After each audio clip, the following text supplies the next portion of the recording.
Ya, maksudnya bahwa Suara Merdeka ini selalu siap untuk beradaptasi dengan kemajuan teknologi yang ada, Pak. Ya.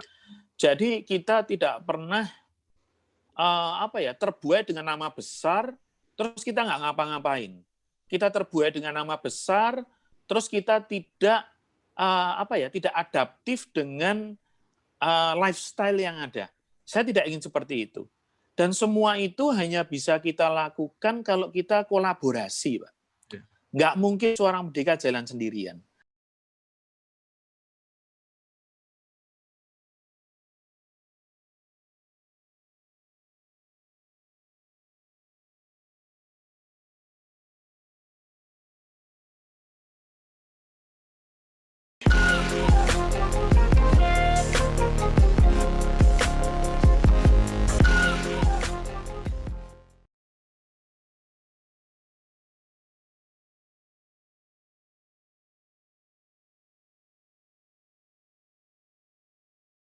Assalamualaikum warahmatullahi wabarakatuh.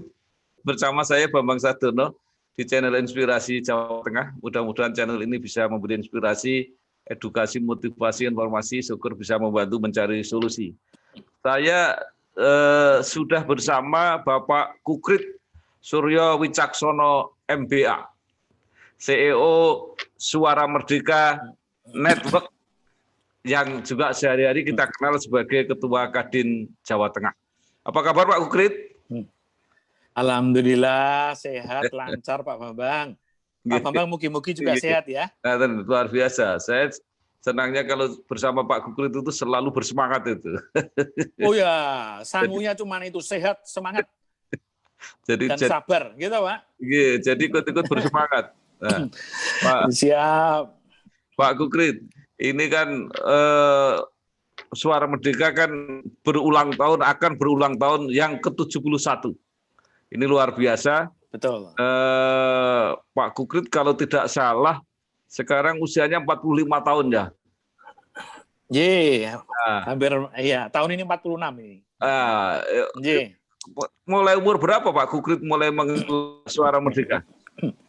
Kalau mengelola secara resmi dipasrai tugas oleh Bapak itu di tahun 2010 Pak Bambang. Waduh, 2010 ya, 2010 kalau magang istilahnya saya berpindah-pindah dari satu departemen ke departemen yang lain untuk learning by doing, itu sejak tahun 2001.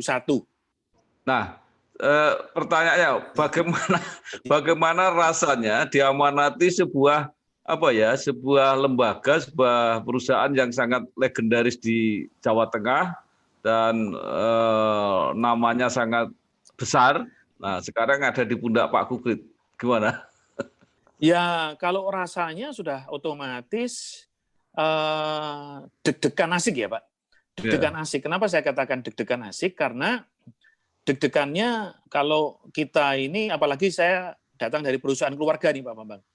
Suara Merdeka ini sekarang saya generasi ketiga Pak Bambang. Dan ada satu pameo di dalam sebuah industri perusahaan keluarga bahwa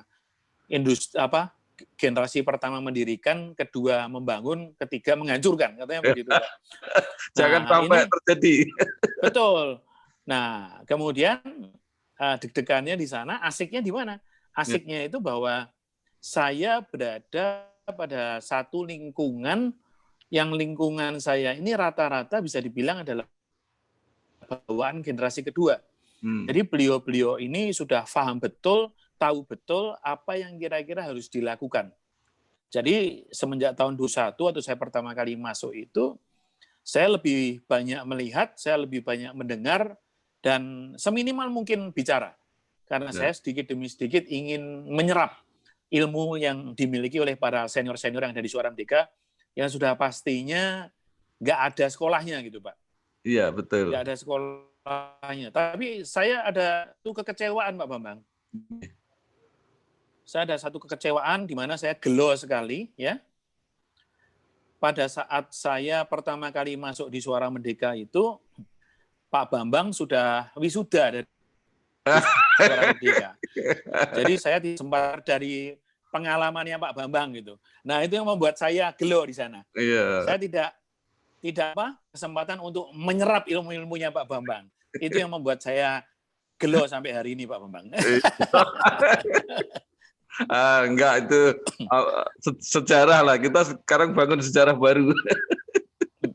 Ya alhamdulillah sekarang kan 2 tahun terakhir ini saya sudah mulai kembali banyak bersinergi dengan Pak Bambang ini. Setelah Bambang sudah lebih slow dari dunia perpolitikan tingkat nasional, sekarang sudah mulai turun gunung paling tidak memulai dengan media-media terkini seperti yang sekarang Pak Bambang lakukan dengan YouTube channel. Saya menunggu ini sebentar lagi pasti YouTube channelnya Pak Bambang ini subscribernya mengalahkan Baim Wong ini sebentar lagi. Enggak lah. Ada. Ini cuma kerjaan orang yang terpaksa di rumah aja sebenarnya. Pak Kukrit, Pak Guru tadi mengatakan generasi ketiga. Jadi memang Suara Merdeka kan didirikan oleh eyang atau kakek Pak Kukrit, Bapak Haji Tami pada tahun 1950. Nah, apa yang Pak Kukrit serap atau mengerti dari almarhum yang sangat luar biasa ini? Saya selalu meneladani beliau, bagaimana beliau itu membuat perusahaan ini ibaratnya sebuah rumah besar, dan seluruh karyawannya adalah anggota keluarga yang bernaung bersama-sama di dalam rumah besar ini. Jadi tugas saya sebagai seorang nahkoda adalah bagaimana membuat seluruh kru di kapal besar ini itu merasa aman, walaupun kita tidak selalu berjalan di dalam laut yang tenang. Kadang-kadang gelombang tinggi datang, kadang-kadang angin topan menerjang, kadang-kadang hujan deras juga menjadi hambatan kita. Jadi saya melihat kalau semua yang ada di kapal besar ini sebagai sebuah teamwork, Pak. Dan saya selalu mengatakan bahwa tidak ada Superman di Suara Merdeka Network ini, adanya adalah super team. Dan kita semua adalah bagian dari super team ini. Dalam cuaca apapun, dalam kondisi apapun, soliditas harus tetap terjaga. Dan saya selalu ingin memastikan bahwa semua adalah part of the solution untuk setiap masalah-masalah yang kita hadapi bersama. Pak Kukrit ini kan juga beruntung, selain meneruskan apa yang dirintis oleh almarhum Pak Haji Tami, eyang atau kakek, nah tapi juga kemudian meneruskan apa yang dikerjakan ayahanda ya, dan ibunda kalau nggak salah dulu bersama-sama di Suara Merdeka, Pak Insinyur Budi Santoso. Saya kira banyak hal yang mungkin bisa dipelajari dari beliau, apalagi sepertinya kok garisnya sama ya turunnya itu. Ketua Kadin juga turun, gitu. Pemimpin Suara Merdeka turun. HIPMI juga turun. Nah, apa kesan ini belajar langsung dari Pak Budi Santoso ini? Saya selalu merasa bahwa Bapak saya ini adalah seorang guru, seorang dosen, seorang kiai untuk saya. Jadi sejak saya masih muda, apa yang beliau lakukan ini selalu saya lihat, saya analisa, dan saya coba untuk lakukan juga, Pak Bambang. Dan memang saya mengatakan saya bahwa pada saat saya dikirim sekolah ke luar negeri waktu itu, Pak Bambang, Bapak saya mengatakan bahwa saya kirim kamu sekolah jauh ini bukan hanya untuk belajar terkait dengan pendidikan formal di sekolah, tapi juga kamu harus belajar untuk bersosialisasi, kamu belajar untuk menjadi orang, dan kamu belajar untuk bagaimana bisa bermanfaat untuk orang lain. Jadi semenjak masih kuliah dulu, saya sudah dalam tanda kutip, sudah dipaksa beliau untuk belajar berorganisasi, Pak Bambang. Dan saya kebetulan tahun 96 sampai 98, saya juga menjadi Ketua Persatuan Mahasiswa Indonesia Amerika Serikat di kota saya. Waktu itu selama 4 tahun sampai akhirnya saya wisuda sekolah, Pak. Jadi dari situ saya jadi kecanduan untuk berorganisasi, Pak Bambang. Sama persis seperti bapak saya. Jadi saya pulang, saya aktif di banyak organisasi, saya menjadi ketua HIPMI, saya menjadi ketua IMA, juga saya menjadi ketua SPS Jawa Tengah, sampai akhirnya menjadi ketua Kadin. Sampai hari ini saya sudah 9 tahun jadi ketua Kadin Jawa Tengah, dan alhamdulillah temannya jadi banyak, Pak Bambang. Iya betul. Dan di situ kita bisa belajar banyak. Ya. Itulah Pak Budi, saya kira semua orang pasti didorong begitu. Saya didorong di KNPI dulu, di PWI juga, di Golkar juga. Jadi memang pengennya memang semua orang seperti itu. Nah, Pak Kukrit, sekarang bagaimana situasi bisnis media, khususnya mengenai Suara Merdeka Group sekarang ini? Iya Pak Bambang. Jadi kira-kira sejak tahun 2015 ya, sejak tahun 2015 saya mengintegrasikan Merdeka ini bukan saja sebagai sebuah perusahaan media, tapi saya mengintegrasikan Suara Merdeka Group menjadi sebuah integrated marketing services company. Kita ada radio, kita ada koran, kita ada digital, kita ada sosial media, kita ada televisi, ada event organizer, bahkan kita ada lembaga pendidikan pelatihan yaitu Suara Merdeka Institute. Saya mengatakan bahwa kalau hari gini kita cari uang hanya dari koran itu sudah pasti menggeh-menggeh, Pak. Betul. Sekarang saingan kita itu bukan digital saingan kita itu, Pak. Tapi saingan kita itu sosial media. Dan sosial media itu sekarang ada di genggaman semua orang, di handphone. Setiap saat, setiap waktu itu mereka bisa lihat update berita sebegitu cepat. Oleh karena itu, saya mentransformasikan Suara Merdeka sebagai sebuah perusahaan konvensional surat kabar menjadi sebuah perusahaan integrated marketing services. Saya ingin brand apapun, saya ingin tokoh politik apapun yang masuk ke Jawa Tengah, pasti gandengnya Suara Merdeka. Dari eventnya kita handling, dari surveinya kita handling, dari PR-nya kita handling, dari pemberitaannya, kemudian dari iklannya, eventnya, semua yang kita handling. Dan alhamdulillah sejauh ini mungkin kita bisa bilang 5 tahun terakhir itu sudah kita lakukan, Pak. Jadi kontribusi yang kita harapkan sekarang bukan hanya dari koran saja, tapi juga dari digital, dari event organizer, kemudian dari pendidikan latihan, dan juga dari sosial media kita. Jadi kalau bisa dikatakan dari berpuluh-puluh tahun yang lalu, sekarang 5 tahun terakhir transformasinya yaitu Suara Merdeka menjadi sebuah integrated marketing services company. Jadi gitu, Pak. Ya. Jadi saya juga ingin menyampaikan kekaguman saya atau apresiasi saya. Ini Suara Merdeka cetak masih bisa terbit begitu gagah, itu susah mempertahankan itu, Pak Kukrit. Karena alhamdulillah, Pak, alhamdulillah sekarang Suara Merdeka itu bukan hanya sebagai koran pendamping masyarakat Jawa Tengah, tapi sejak awal saya katakan bahwa Suara Merdeka ini adalah part of the culture untuk Jawa Tengah. Saya rasa kalau orang-orang di Jawa Tengah ini kalau belum membaca Suara Merdeka atau nginguk sebentar aja di pagi hari rasanya belum lengkap.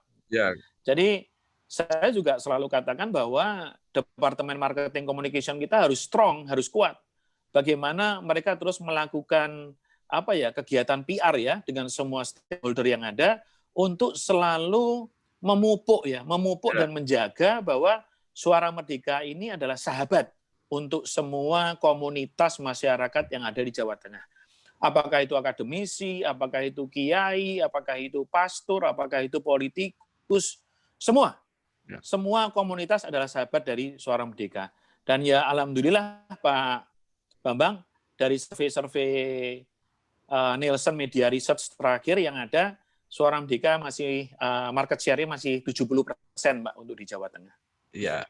Nah, itulah Pak Kukrit, saya ketika wawancara dengan Pak Jaya, saya akan memberi pengantar begini. Pak Jaya adalah orang yang berada sangat dekat dengan Suara Merdeka justru pada saat jaya-jayanya Suara Merdeka. Saya bilang gitu. Beliau Pak Bambang itu salah. Suara Merdeka masih jaya sampai sekarang. Bahkan mungkin lebih jaya di masa depan, katanya. Amin. Jadi kalau itu hanya untuk Jawa Tengah, sekarang kesempatan untuk mendunia, kata Pak Jaya. Bagaimana Pak Kukrit? Jadi memang Pak Jaya Suprana, salam hormat saya untuk beliau. Pak Jaya Suprana itu waktu di Semarang dulu tetangga saya, Pak. Betul. Itu tetangga saya, dan beliau sangat dekat dengan kakek saya, dekat dengan bapak ibu saya, kita sudah seperti keluarga. Jadi kita juga sama-sama perusahaan keluarga yang didirikan, berkembang besar di Jawa Tengah, Jadi kita selalu saling support, Pak Bambang. Iya. Dan saya juga bersyukur beliau sekarang masih aktif, masih sehat, dan juga saya rasa juga usahanya terus berkembang. Jadi kata-kata beliau itu menjadi motivasi supporter sendiri bagi keluarga besar Suara Merdeka, Pak Bambang. Iya, jadi Pak Jaya juga mengakui bahwa bisnisnya besar juga karena Suara Merdeka, kegiatan sosialnya besar karena dulu Ketua Yayasan Telogorjo juga didukung oleh Suara Merdeka.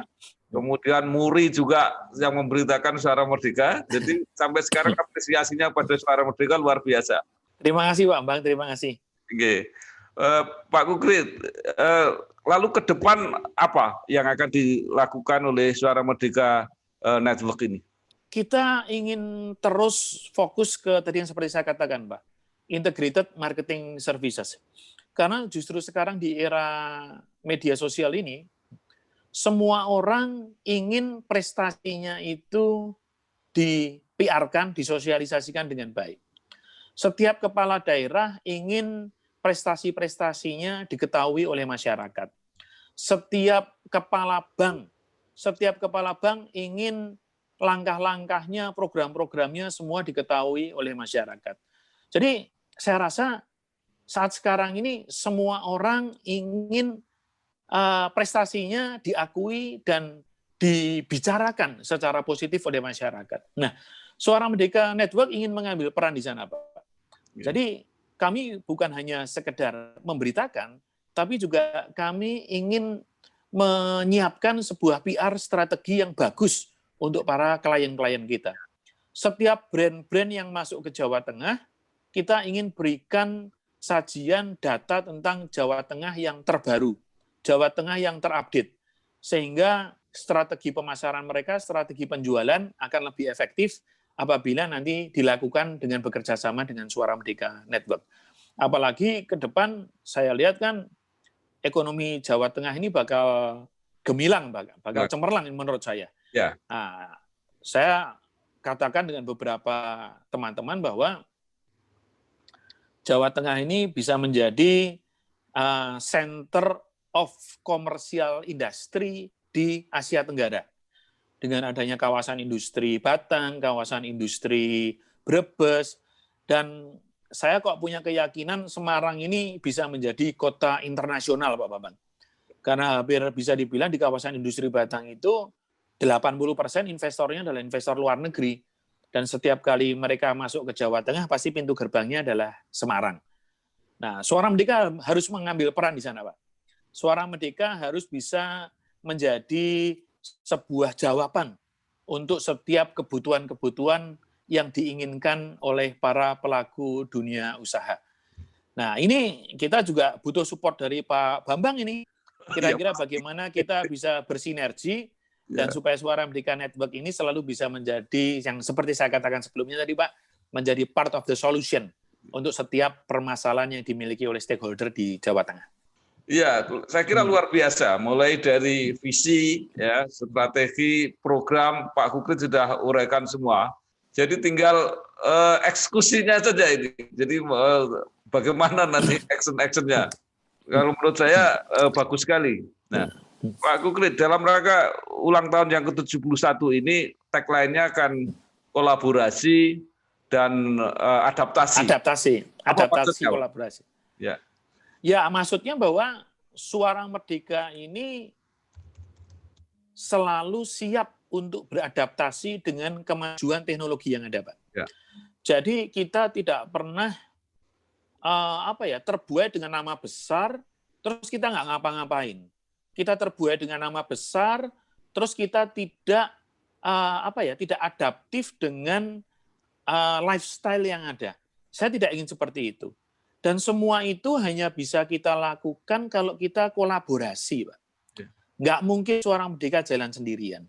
Bahkan Suara Merdeka sekarang sudah berkolaborasi, kita punya yang namanya Varta Media Network, Pak Bambang. Ya. Kita berkolaborasi dengan Kedaulatan Rakyat Jogja, Pikiran Rakyat Bandung, dengan Bali Pos, Bali. Kita berkolaborasi terkait dengan penjualan iklan dan sharing berita. Jadi ini memang harus kita lakukan sekarang, Pak. Nah, yang tadi saya katakan di ulang tahun ke-71 ini kita ambil tagline itu adaptasi dan kolaborasi, karena apalagi di era sekarang, Pak, di era new normal, di era pandemi ini, siapa yang tidak kolaborasi dia akan kolaps. Ya. Jadi kalau nggak kolaps, dia akan kolaps. Nah, jadi wajib hukumnya untuk kolaps.